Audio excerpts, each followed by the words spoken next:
How to use Alibaba app. Hello everyone, welcome back to our channel. In this video I'll be showing you how you can use Alibaba account. So in order to use Alibaba account, first thing first, you'll have to install the application. So for that, head over to your Play Store, and on the Play Store type in alibaba.com, or you can just type in Alibaba. After you find it, tap the install button, wait for the application to be installed. In my case, I already have installed it, so I'm just gonna open it up. Once you open it up, it's going to take you to the registration page. So you might not be able to see my screen because of some security concern. So if so, I'm just going to instruct it. So follow the voiceover. Now tap the register or sign in button.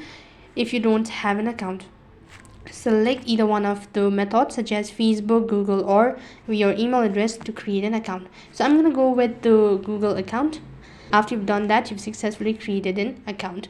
Once done, it's going to take you to the home page that's going to look something like this.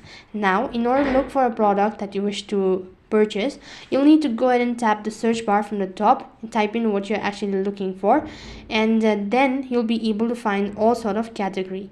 Now if you like the particular product, then you can go ahead and look for it in detail. So just tap on it.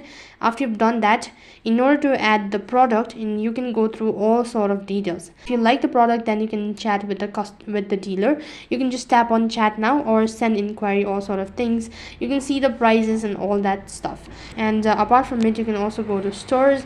You can also take a picture, all sort of things. So these were some of the basic guides on how you can use Alibaba app. That is all for this video. I hope the video was helpful.